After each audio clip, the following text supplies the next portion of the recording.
Thank you very much, Bradley.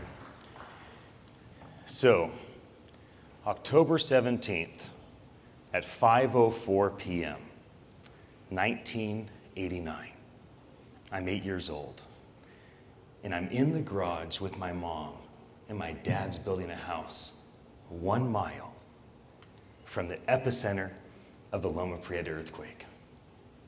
And I'm just sweeping the floor, and I'm probably whistling, thinking about being here at 40 years old with all of you amazing people, because I was a dreamer. One day I'll be on a hoverboard, and I'll hold a microphone, and people will listen when I talk. And all of a sudden, the house starts shaking. Now, you know me, I'm 8 years old, so I'm like, Dad, stop shaking the house! My mom hates earthquakes. She screams, run, run! Grabs me by the collar, and she drags me out of the garage. And I look up at the house that I spent 15 years growing up in, and it's going from side to side. And my dad loves earthquakes. And he's saying, yee-haw! He's on a wild roller coaster ride for free. Now, it was interesting how he went from yee-hawing to ah! Over time. And that was a marking moment in my life where I looked at two kind of responses when an earthquake happens. One is screaming and fear and running. And my mom is fantastic, and that's just a normal response that she has. And the other is leaning into it. Grab that house and go for a ride. And I think right now we are in an earthquake for humanity. You know, people want to talk about the new normal. There's really no new normal. The old way that we operated as sons and daughters, as parents, as CEOs, as employees, as contractors, it'll never really be the same. What once was is over. And here we are at the first physical gathering that all of us have been at. And everybody's going to look at us and be like, did anybody get sick? Did anybody die? Was it worth it? Were they really wearing masks? Did you all really have 8 feet of space between you? And you're going to deal with the earthquake of just questions. You're going to deal with the earthquake of like, okay, I forgot how to network. Like, how do I follow up with people again? It's been 15 months since I've done that. And how are you going to lean into the earthquake? You know, I wrote a big list of all of the speakers today.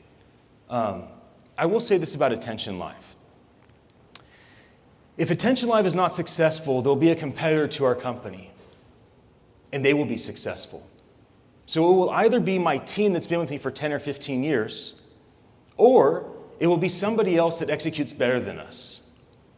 But the company that fulfills the vision that I'm trying to manifest will unlock trillions of dollars in the global economy because we figured out a way to create a communication tool that's as easy to turn on as a light switch, as easy to use as running water, even though it's as hard to understand as a microwave or a rocket ship.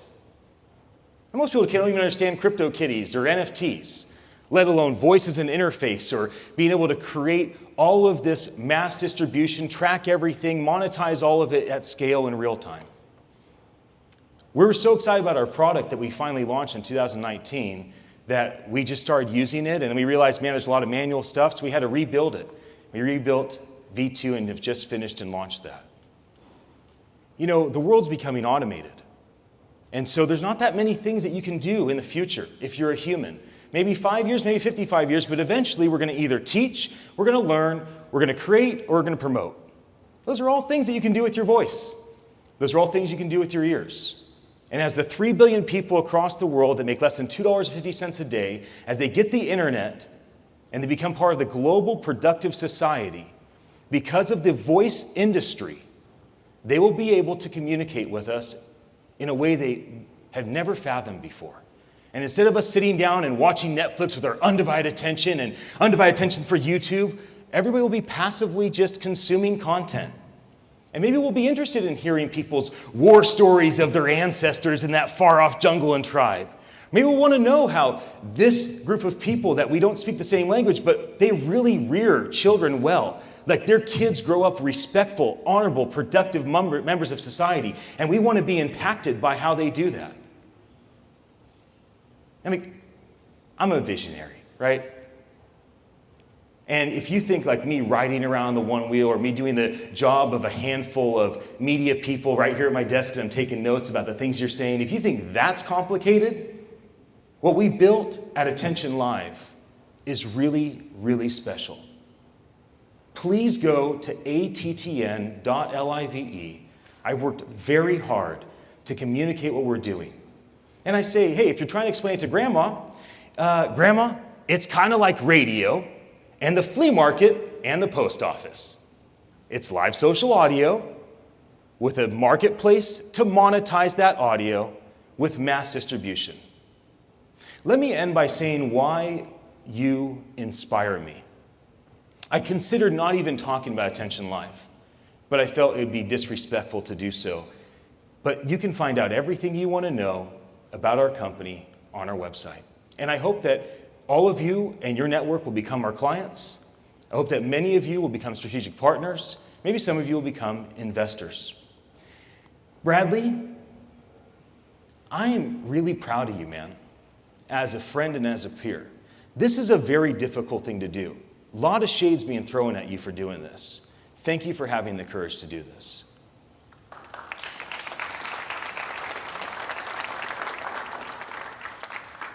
To Ed and Mr. Robinson, what you're doing in your cities, like, congratulations. That's amazing. You know, there's cities in California that have a lot to learn from you. Cities in New York that have a lot to learn from you. You know, on the coast, we're so haughty. We think so highly of ourselves. And yet, here you are in the middle of the country, really showing how it's done. And I just think it's an honorable thing of what you guys are doing for your communities. It's not about being known. It's not about getting accolades or winning national awards or global recognition. Like when you say we have a gig internet for everybody, we have 10 gigs available for everybody, like that's life transformative stuff. For Sanjay, he already left, but it's obviously amazing that him and his team went from a $4 billion market cap to a $25 billion market cap between their two companies. What an inspiration for us all. Daniela, you know, you're super inspiring to me. Like, I wish I could be a founder like you. Like, I look at humans like you, and I think, wow, that's how things are done. And the way that you shared today, you seem to embody to me confidence and humility. And so thank you for that. And thank you for what you've done, building a team, employing hundreds of people, and providing something of real significance to the enterprise customers that you serve. Joseph, it was nice to spend time with you. I don't see you. Where are you at? There. Okay, there you are. It was nice to spend time with you yesterday. And it's really fun to see the way that over 25 years, as one of the founding members of your company, you've been faithful all that time with the moves and the different roles, and now being the CEO and chairman, and for you to keep innovating, for you and your team to keep thinking about what's next. Where do we go now? Where do we go from here? And so I salute you. I hope that I have the faithfulness to do that and innovate in the same place decades from now. Jeff, you're one of the most inspiring people in my life. I've actually gotten emotional thinking about you before. Because it's really, really vulnerable to work in front of people. If you're an independent entrepreneur and you're working in front of people and you're documenting your career, going live 2 hours a day, the transparency, the authenticity, it's overwhelming what type of fears you've had to overcome. To do that at Amazon, I salute you, bro. Really. It's amazing. Julie, you embody so many wonderful things. And I'm so thankful that you're different than so many teachers that just retire. And knowing that that your husband and you have 3 companies, knowing that you don't have to do anything. Like, you don't have to grind. And your grind is like a dance to me. It just feels like you float through the voice industry. And you bring a lot of smiles to faces and to hearts. Don't stop what you're doing. For the VoiceSpark team, it's been great. I lost them. I thought they were there. There they are. Okay, hiding. Nick, and I don't see AJ, but it's been fun to spend time with you guys. And it's always hard to come into an industry and be a content creator when you're not known. You're gonna face hurdles. Get over it. And for all of you that want to create content in any industry where you're not known, you don't get trust just because you want to help. You have to prove yourself. That's the way it works. And so be faithful, as you are. Your 50 episodes, they're fun. They remind me of Joe Rogan 10 years ago. I like what you do, man. So don't stop what you're doing. And when you're established and when you're the big deal, don't put roadblocks in front of other people. You be the one to lay down your stage and let other people come on your stage like Bradley's done for you the last couple of days. Look at what he's done, not just giving you the stage, but giving you advice and counsel, and do that for other people. For Kaizen Technologies, again, super inspired by your team. I'm trying to find, there you are. And I saw, I'm on a one wheel right now. My brain's doing a lot of things, and finding all of you out there is not that easy. Thanks for employing 240 people. Thanks for putting people to work, for taking care of families all over the world. Thanks for not staying in one little geographic location, but becoming a global company. And for the things that you're doing in this industry, our industry needs companies like yours, like Define Crowd, like Cerence, that's actually doing significant stuff for enterprise clients so that all of us can rise to that. We need you to be out there so that we can say, we can do that too. Thank you for being one of those lighthouses for us. Colin, I'm glad we're friends. I enjoy spending time with you. I think it's a really big deal that you left Voice Punch and decided to go to Speechly. I think I've been a little bit confused as to why Speechly was the place that you decided to go to. And when you say intuition, I'm like, that's cool. I'm all about intuition. But seeing your demo, we all want that. And every single e-commerce site that we visit, we want your technology to exist in those sites. So I really hope your team's successful. Because the reality is, I don't mind using 2 thumbs on a piece of glass. I don't mind using 10 fingers on a keyboard, but that is not how I want to communicate with technology the rest of my life. I want to talk to a machine. I want it to do what I ask it to do. And it seems to me like your company is really driving excellence in that area. So may you be successful in all that you and your team do. And Audrey, where'd you go? There you are. You're one of the first people I got to hug. And I'm so glad I did. I think that your sonic branding is like a hug to so many ears.